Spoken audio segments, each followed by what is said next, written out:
341 konflik.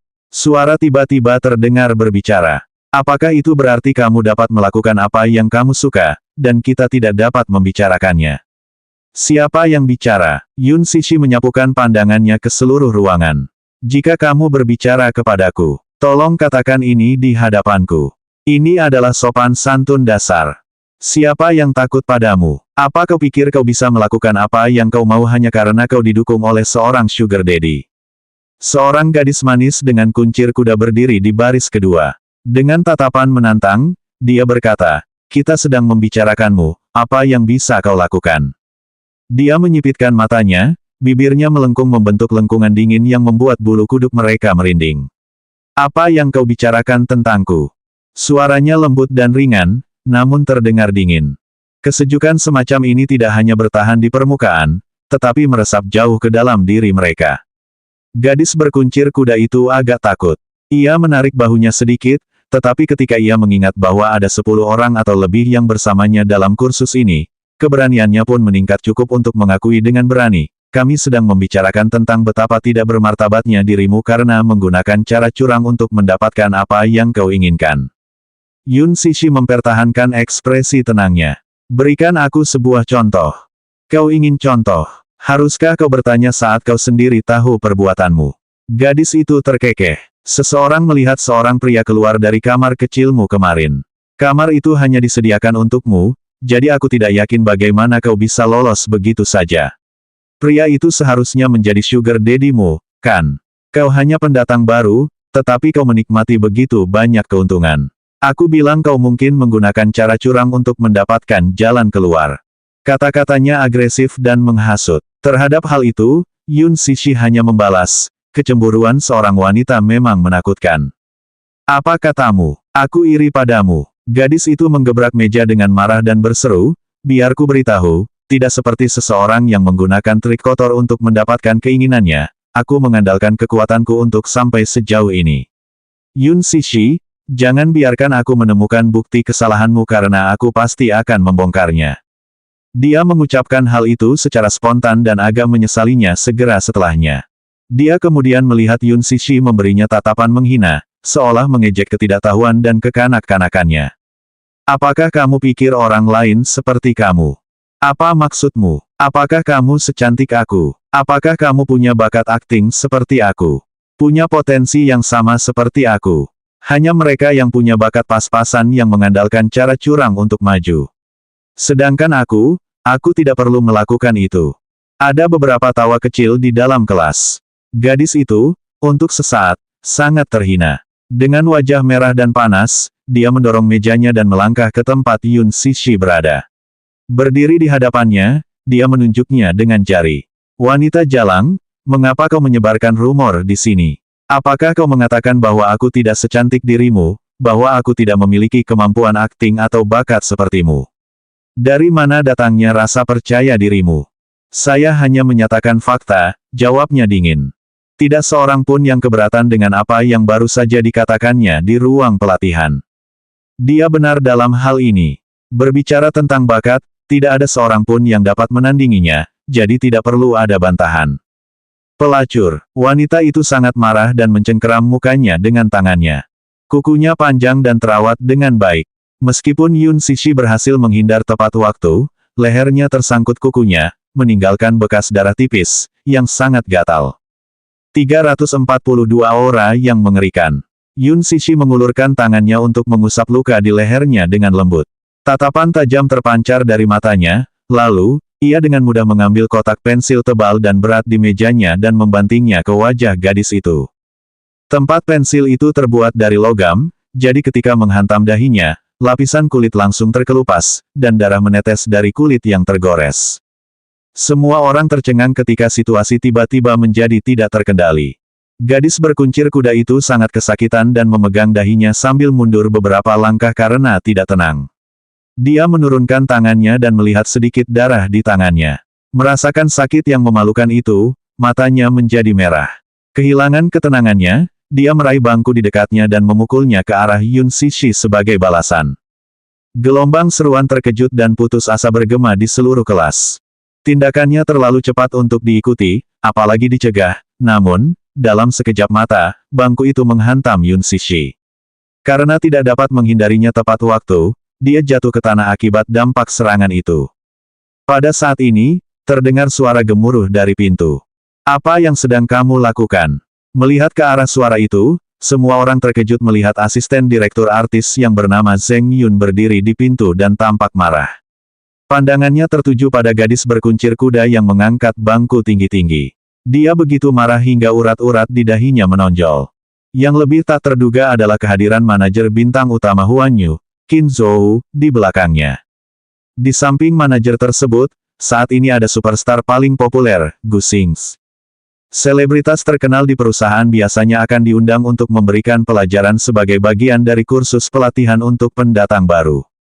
Gu Xingzi tidak pernah mengikuti kursus pelatihan sebelumnya. Bahkan ketika Ji Yanluo mengundangnya secara langsung, dia akan menolaknya karena dia tidak tertarik.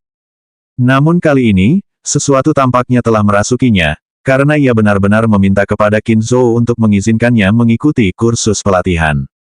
Qin Zhou adalah salah satu mentor untuk kursus pelatihan pemula. Ia berpikir dalam hati, bajingan ini baru saja mendarat di negara ini setelah menghadiri Milan Fashion Week, tetapi setelah mendengar kabar Sishi mengikuti kursus ini, dia malah meminta untuk duduk dan mendengarkan ceramah saya sendiri.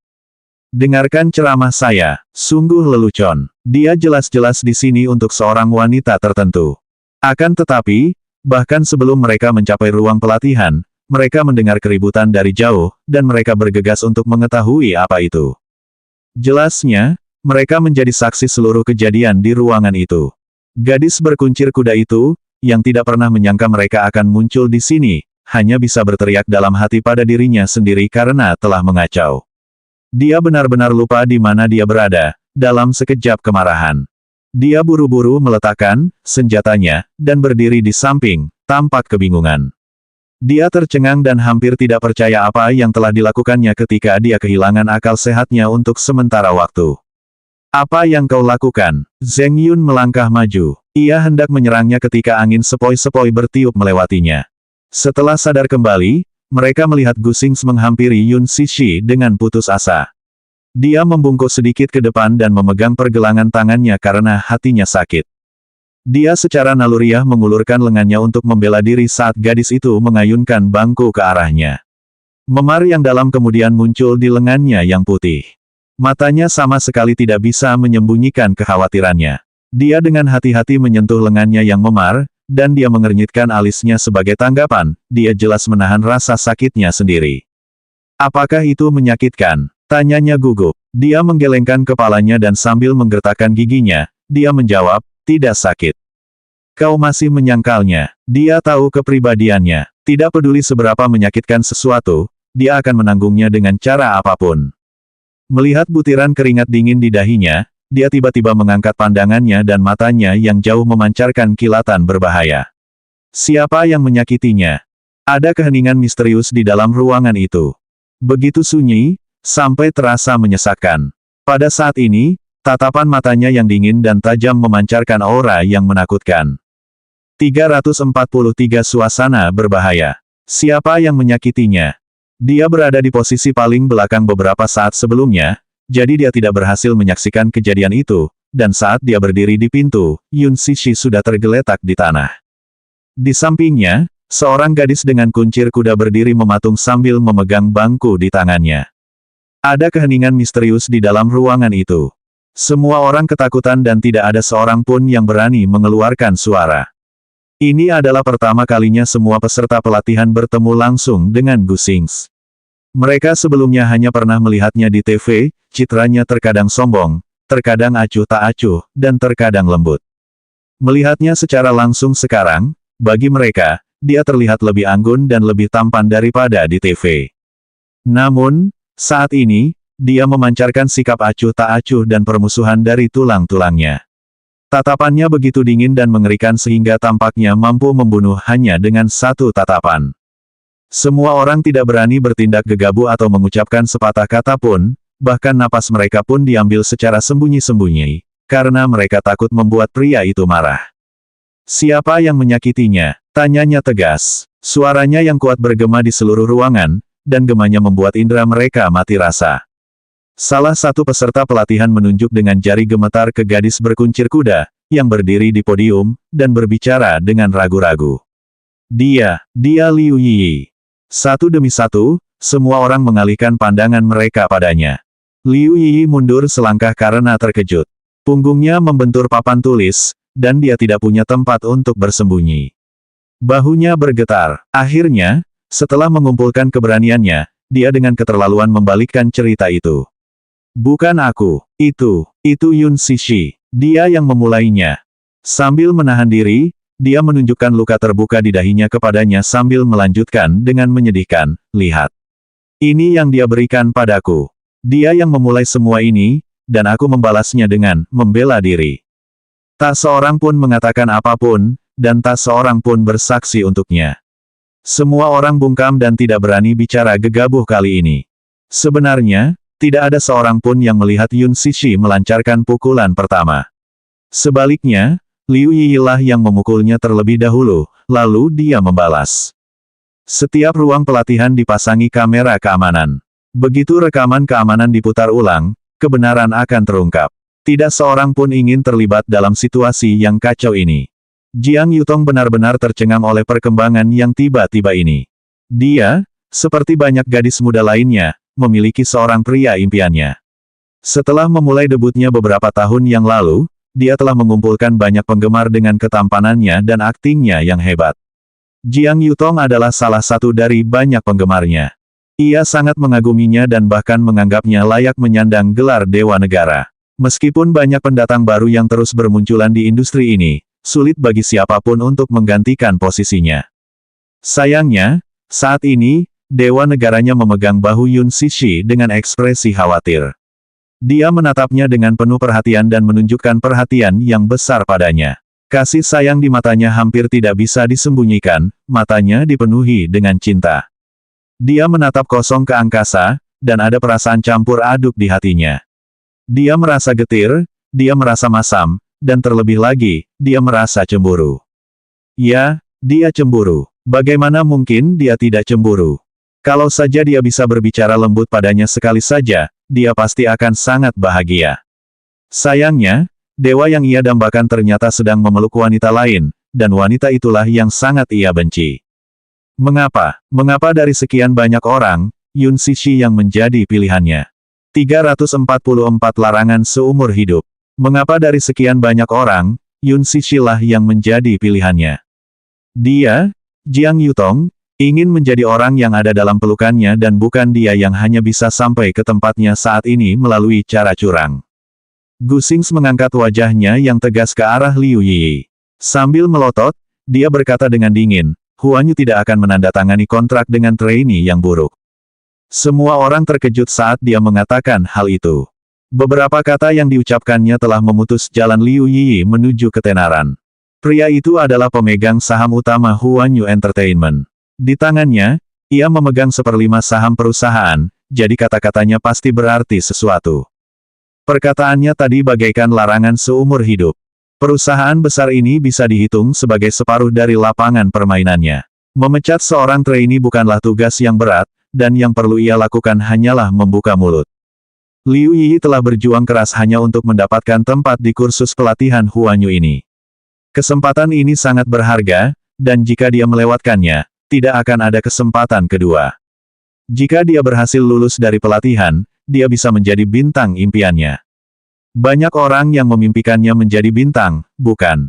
Namun, dengan ucapan sederhana, kesempatannya sirna. Ini berarti dia akan dilarang bermain secara permanen. Ini terlalu kejam untuknya. Mata Yun Sishi mendidih saat tatapan samarnya mendarat pada wanita malang itu, tetapi dia tidak mengatakan apapun yang bertentangan. Liu Yi membuka mulutnya karena terkejut, matanya dipenuhi kengerian. Apa maksudmu? Enyahlah, kau telah kehilangan kesempatan untuk menandatangani kontrak dengan Huan Yu, bibirnya yang tipis bergumam dingin. Semua orang, termasuk Jiang Yutong, terperangah. Dia adalah penggemar setianya, jadi dia tahu seberapa besar kekuasaan yang dimilikinya sebagai pemegang saham Huan Yu Entertainment. Tetap saja, dia tidak pernah menyangka kalau dia akan melarang seorang trainee untuk wanita seperti Yun Sishi. Terjadi keheningan panjang di ruang pelatihan. Pria itu tidak berkata apa-apa lagi dan hanya membungkuk untuk mengangkat Yun Sishi ke dalam pelukannya. Sambil menggendongnya di ayunan, dia berbalik untuk meninggalkan ruangan. Dia sangat memastikan bahwa setiap tindakannya tidak akan menyakitinya, memperlakukannya seperti harta benda yang tak ternilai dan sangat rapuh. Liu Yi tidak menyerah dan bergegas berkata, "Superstar Gu, aku penggemarmu. Di hatiku, hanya wanita yang anggun dan anggun yang cocok denganmu. Wanita itu tidak cocok untukmu." Dia mengabaikannya dan terus menggendong Yun Sishi. Liu Yi panik dan bergegas maju untuk menangkap lengannya. "Apa kau tidak tahu? Dia menggunakan trik kotor untuk merangkak naik. Lepaskan." Dia memperingatkannya dengan dingin. Matanya yang dingin dan berkilau menatap punggung tangannya seperti pisau tajam. Tatapan mematikannya membuatnya tercengang, dan dia terhuyung mundur ketakutan, tetapi dia sekali lagi mengumpulkan keberaniannya untuk menyuarakan keluhannya di hadapannya.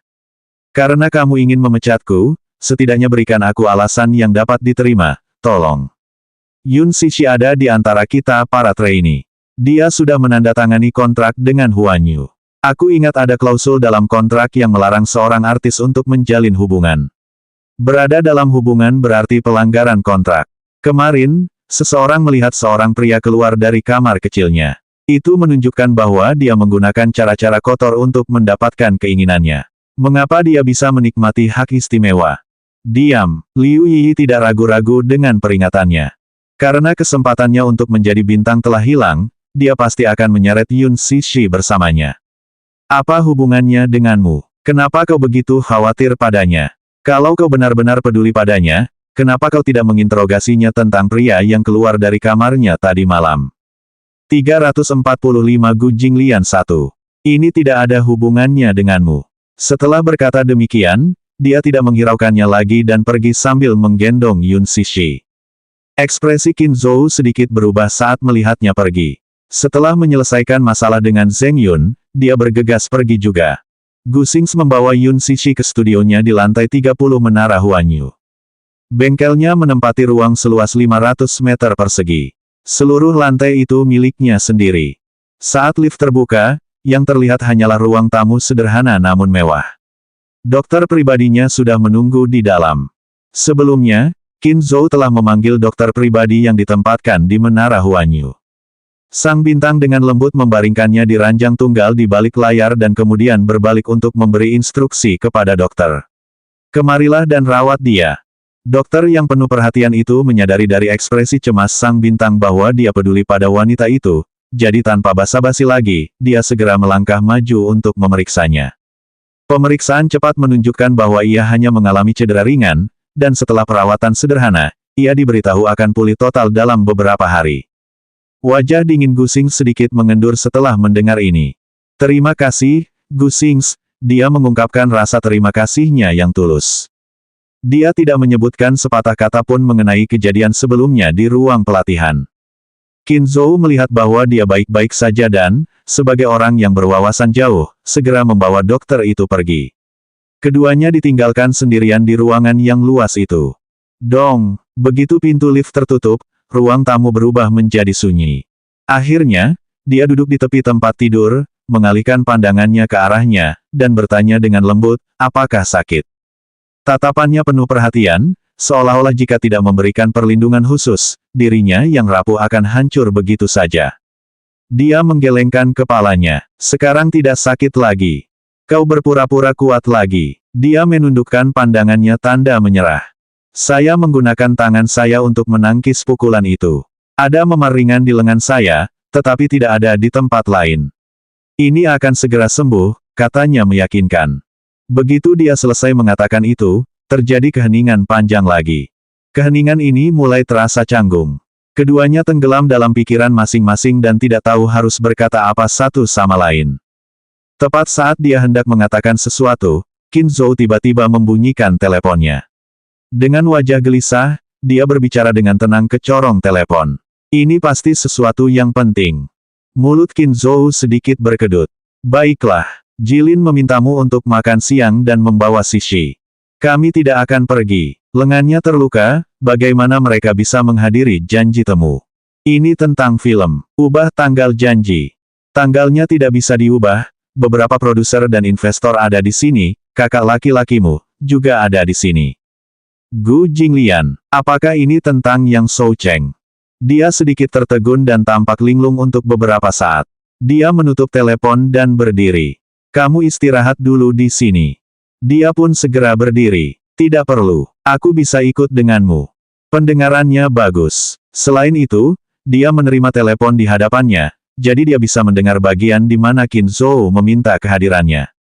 Dia menatapnya dengan penuh harap. Matanya memancarkan kelembutan yang penuh kasih. Patuhlah, iya. Itu hanyalah kata-kata sederhana, tetapi ekspresi penuh kasih sayang di wajahnya membuat siapapun sulit menolaknya.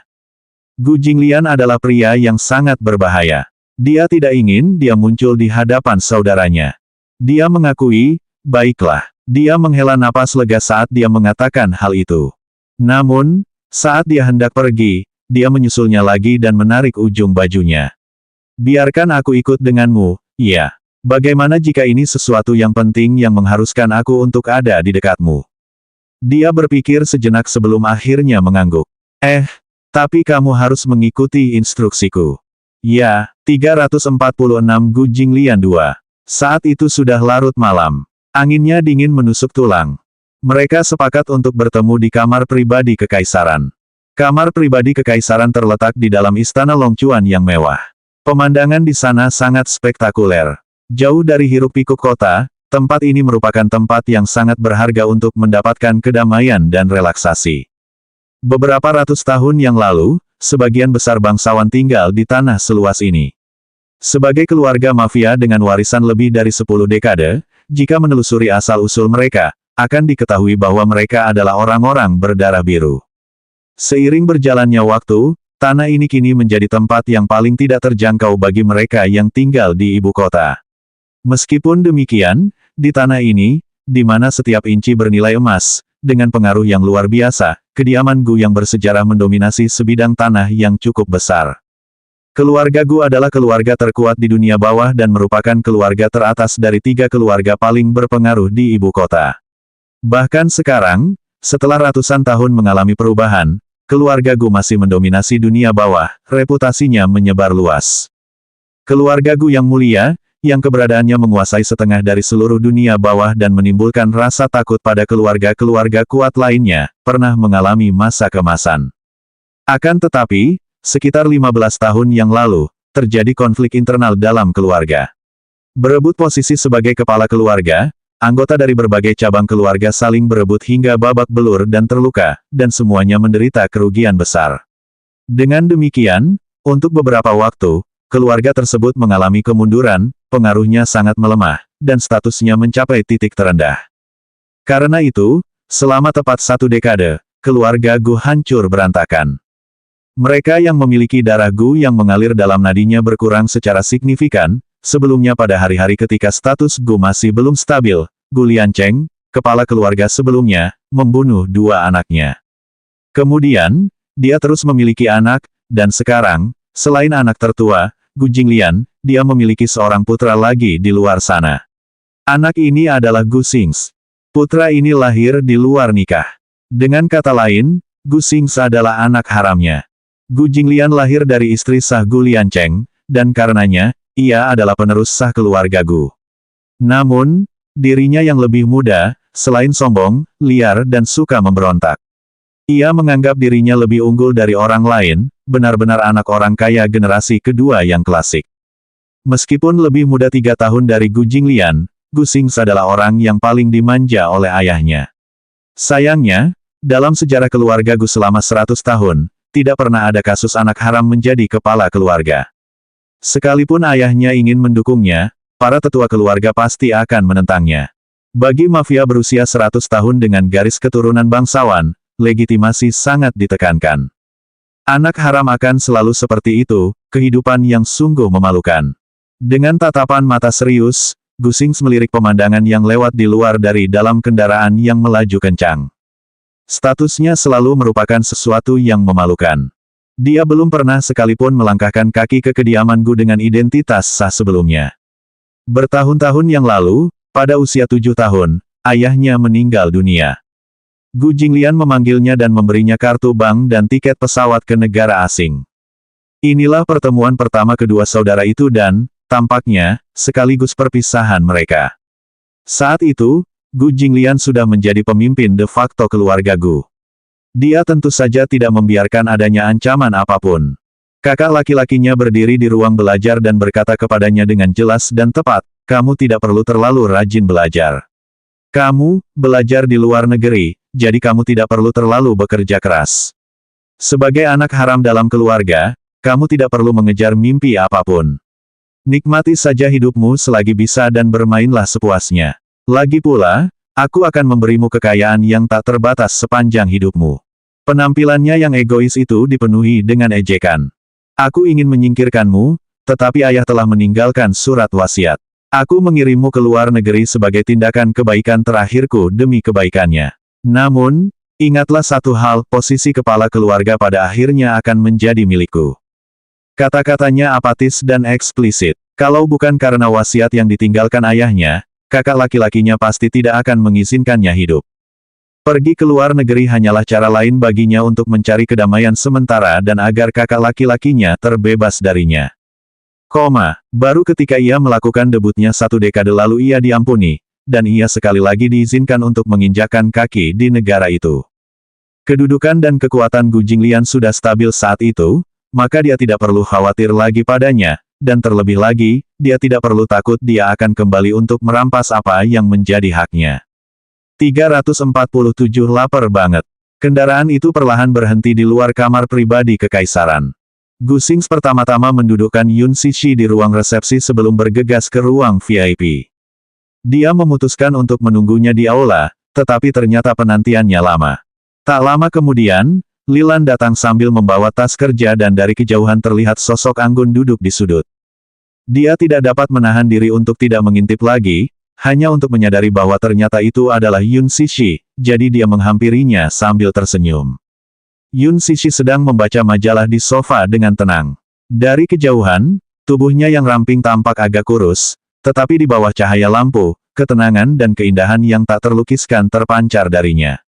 Lilan agak terkejut melihatnya di sini. Begitu sampai di sofa, dia mendesah lagi. Dia duduk di sebelahnya, dan menyenggolnya pelan.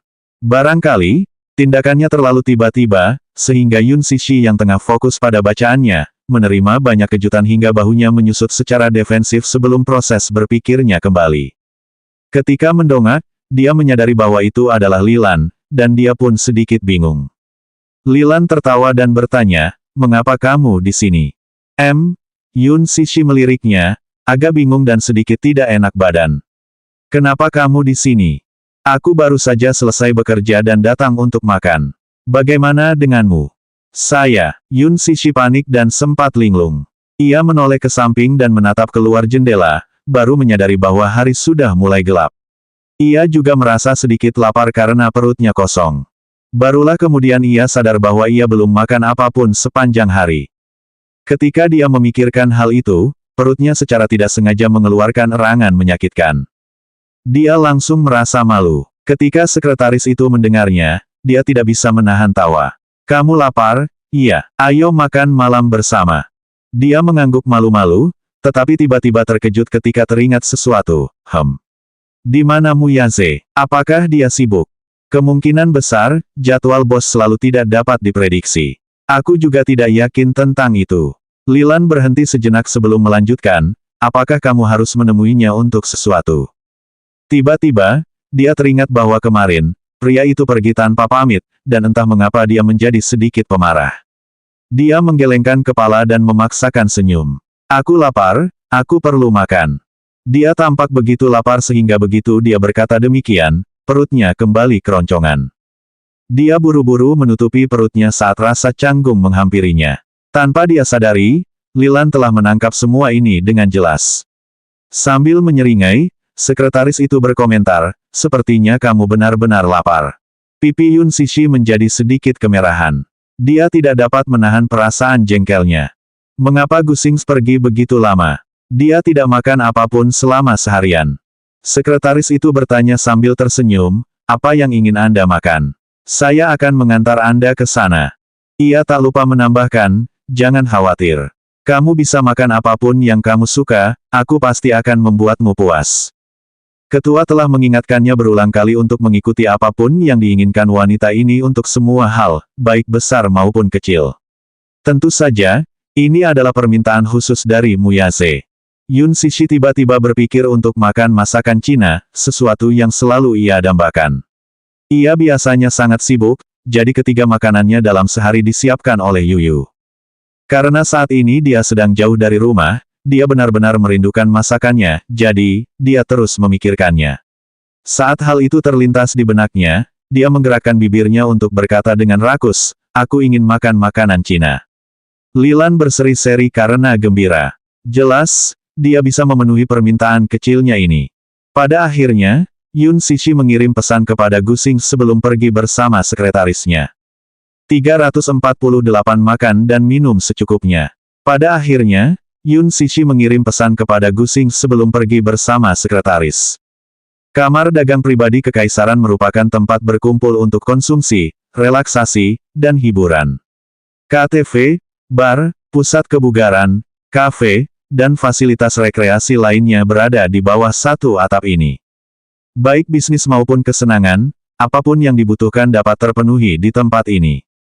Restoran Cina di sana sangat terkenal. Selain dekorasinya yang rumit, papan nama restoran itu melambangkan ketenaran dan kemewahan. Rata-rata, satu porsi 2 atau 3 hidangan di restoran itu akan menghabiskan banyak uang bagi orang kaya pada umumnya. Akan tetapi, meskipun harga makanannya mahal, pengunjungnya tetap banyak. Oleh karena itu, jika tidak melakukan reservasi terlebih dahulu, akan sulit untuk mengantre meja.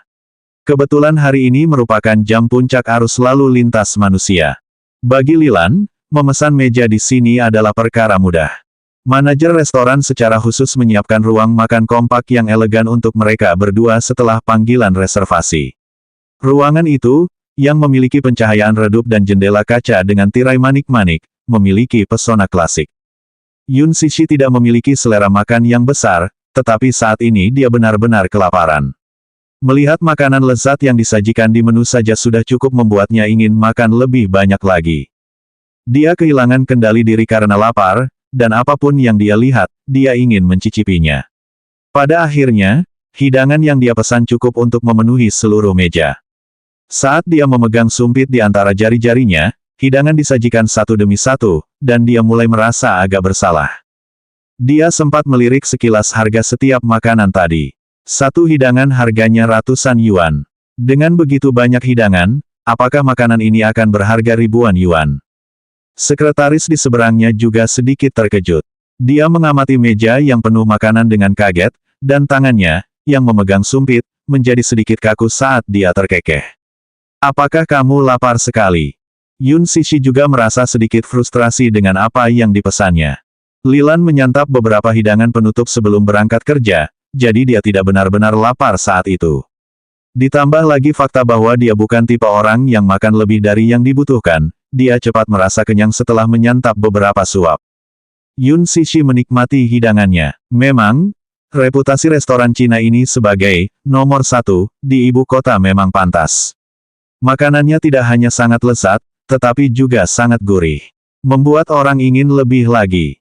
Selain itu, dia sangat kelaparan. Dia tidak bisa menjaga citra yang bermartabat di hadapan asisten pribadinya. Dia berkonsentrasi pada makannya dan dalam waktu singkat, setengah dari makanan di meja telah dihabiskannya. Lilan hanya melihat, dan merasa senang melihat dia makan. Mungkin, inilah yang mereka maksud dengan tampilan lezat. Seorang wanita cantik selalu merupakan pemandangan yang menyenangkan untuk dilihat, apapun yang sedang dilakukannya. Sebelum kuah sup disajikan, dia meletakkan sumpitnya dan mengangkat kepalanya. Ujung lidahnya menjilat sudut bibirnya dengan lembut, tampak tidak puas namun juga puas. Ada ekspresi konyol yang indah di antara kedua alisnya. Sekretaris itu tergelitik oleh penampilannya. Sambil mengulurkan sapu tangan kepadanya, dia bertanya dengan lembut, apakah kamu sudah kenyang? Yun Cixi mengangguk sebelum mengambil sapu tangan darinya dan dengan hati-hati menyekam mulutnya dengan sapu tangan itu. Tanpa sadar, dia mengusap perutnya yang sedikit membuncit. Tidak mengherankan jika harga makanan di sini mahal, semuanya lezat. Jika nafsu makannya sedikit lebih besar, dia yakin dia akan mampu menghabiskan makanan di meja ini. Dia menatap kuah kaldu ikan berwarna perak itu dengan rakus, lalu mendesak enggan, mengakui bahwa dia tidak bisa menahan makanan lagi di perutnya. Dia mendongak dan bertanya pelan kepada pelayan. "Bolehkah saya pesan ini untuk dibawa pulang?" "Tentu saja bisa jika kamu mau." Lilan menambahkan, "Karena kamu suka makanan di sini, aku akan membawamu ke sini lagi."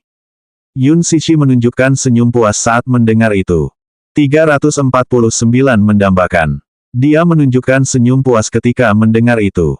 "Sudah larut malam, Sishi, ayo berangkat." Lilan tanpa sadar memanggilnya dengan nama depannya, dan dia tidak keberatan. Dia secara halus telah mengembangkan rasa sayang terhadap wanita ini, jadi dia tidak merasa jijik dengan keintiman itu. Dia mengangguk setuju lalu berdiri untuk mengikuti sekretaris itu keluar dari restoran. Tepat saat mereka keluar ruangan, mereka melihat seorang pria setengah baya mengenakan setelan jas yang bagus berjalan mendekat melalui lorong. Lilan cukup jeli untuk mengenali pria itu dan, sebagai bentuk kesopanan, buru-buru menyapanya sambil tersenyum. Bukankah ini Tuan Qian? Sungguh kebetulan. Pria parubaya ini adalah kolaborator Huanyu Entertainment, Qian Shaohua. Pria ini, yang telah menginvestasikan sejumlah besar uang pada produksi film Huanyu yang akan datang, terkenal di ibu kota sebagai bos kaya.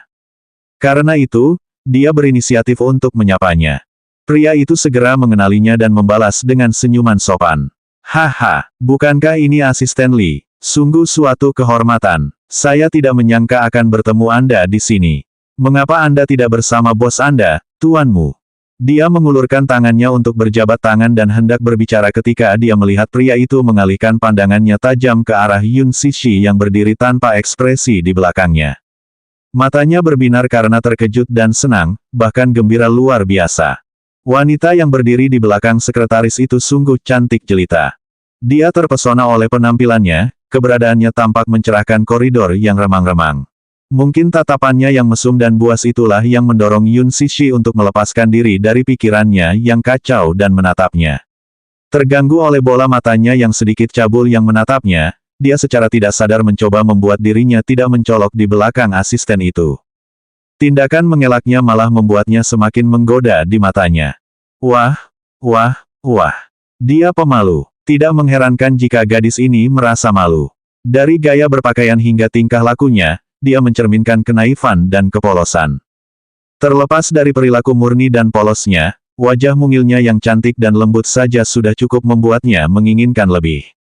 Gadis ini telah menyentuh titik manisnya. Pria itu telah meniduri banyak wanita sebelumnya. Ia adalah seorang veteran bisnis dan investor yang tekun di industri hiburan. Karena telah berkecimpung di industri ini selama bertahun-tahun sebagai investor yang sukses, ia dapat dikatakan berpengalaman dengan banyak tipe wanita. Dia telah melakukannya dengan gadis tetangga dan para siswa. Pada akhirnya, tidak ada wanita yang benar-benar polos di era materialisme ini. Wanita-wanita ini berpura-pura malu demi ketenaran. Awalnya dia merasa hal itu menarik dan menawan, tetapi setelah beberapa waktu, hal itu memudar. Dengan begitu banyaknya wanita seperti itu, mereka akhirnya membuatnya kesal. Oleh karena itu, saat dia mengamatinya, matanya tak dapat menahan diri untuk tidak menjadi lebih gelap. Dia memancarkan kegembiraan dan sikap posesif seorang pemburu yang telah mengunci targetnya. Asisten itu memperhatikan tatapan matanya yang tak terkendali menatap Yun Sishi. Senyum di bibirnya menegang, dan dia mulai merasa canggung. Dia telah melihat banyak hal saat dia mengikuti dan melayani Muyase.